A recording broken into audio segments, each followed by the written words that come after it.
Hi, my name is Sujay Vinavali, and for my Asian literature book, I had The Glass Palace. The Glass Palace is a novel which takes place in Burma. Burma is a state in India, and this novel spans a century from the British invasion occurring around 1885, and then the consequent fall of the Kanbog dynasty in Mandalay through the Second World War to the late 21st century. Several historical events take place during this time, such as World War II and the British invasion of India, as mentioned earlier.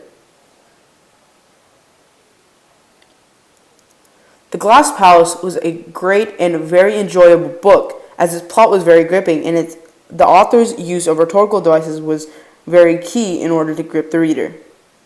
Originally, when I started reading, I was reading just as I needed to, not actually enjoying the book. However, as I continued to read, I started to enjoy the book and how its plot thickened throughout the story.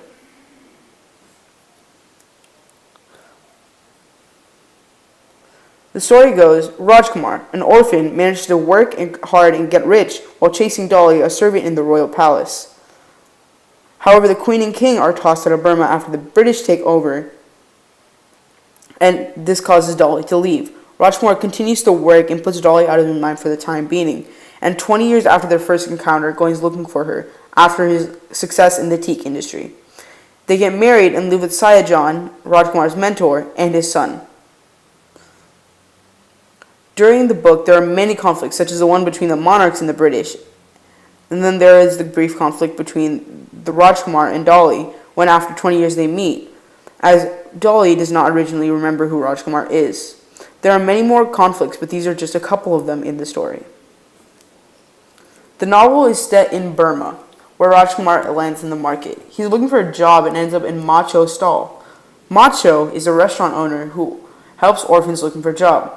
However, Macho is originally very reluctant, as the previous person she helped stole some of her goods and ran away. Later on, she finally agrees to let him work there. In Burma, the monarchs live in the Glass Palace. The Glass Palace, in which the real-life depictions of the monarchs lived, King Thibaw, is depicted on the left. King Thibaw and Queen Supaliath, along with their 3 daughters and servants, live here during their stay in Burma. All of the nation's wealth was also stored in the palace. For example, their gems, gold, and jewelry was all stored in the vault of the palace. They did not reside in the palace for long during the story, as the British forced them to leave after defeating them in battle.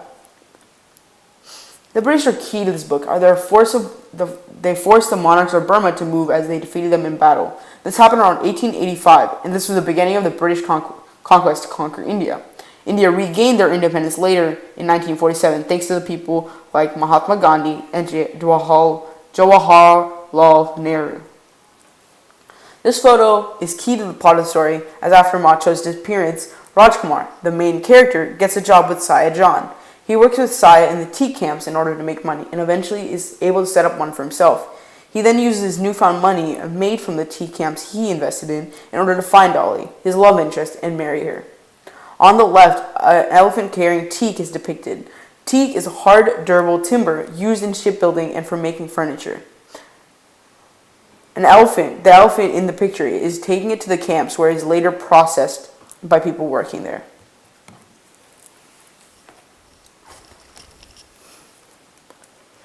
This book was very interesting, as the author's tone was able to hook me into the book. Originally in Burma, the author's tone was very uneasy, as not much good happened there except for Rajkumar meeting Dolly. Other than that, everything happened there was very negative, as the queen and king had to leave, and everything else pretty much had a negative tone. The tone of the book affects the meaning of the literature, as different tones can affect the way the book is read. For example, in The Glass Palace, there are many times where the tone used by Queen Supaliath is negative, but if turned into a positive tone, would be able to reflect a more positive image onto her. Her negative tone causes her to be shown as the negative person, and is almost shown as the antagonist in the story.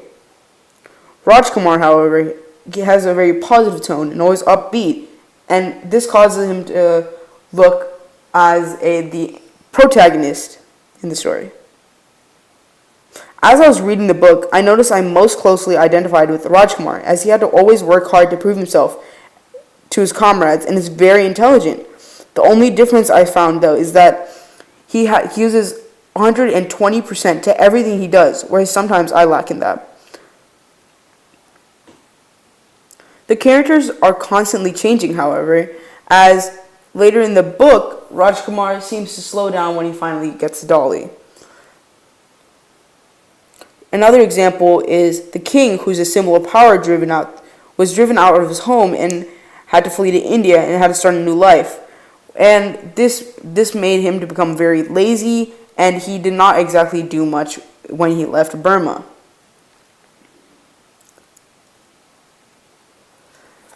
Throughout the book, I noticed that there are several themes, but one of the main themes was that to always persevere and you'll always reach your goal. This is shown several times as with Rajkumar, as when he works hard to make a name for himself and gain money so he can go find Dolly, he is able to successfully do that as he persevered through 20 years of hard labor.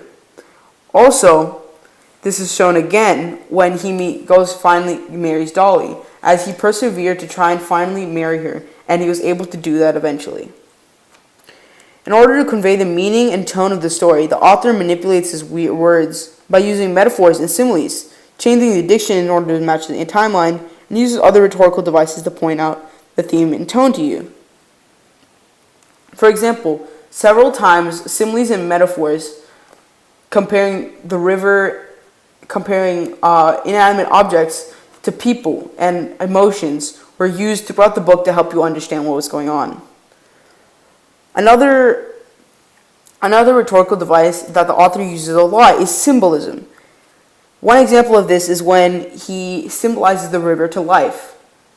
The river was important as the collector died in that river as he got very cocky. It symbolizes life as it shows that at first life may seem easy, but as you go in it gets harder and harder, and if you do not adjust and adapt, life will not treat you well. Overall, The Glass Palace is a great read, and I would definitely recommend it to my other peers, as I feel like we would connect with Rajkumar and the other main characters in the book. Thank you for watching. I hope you enjoyed.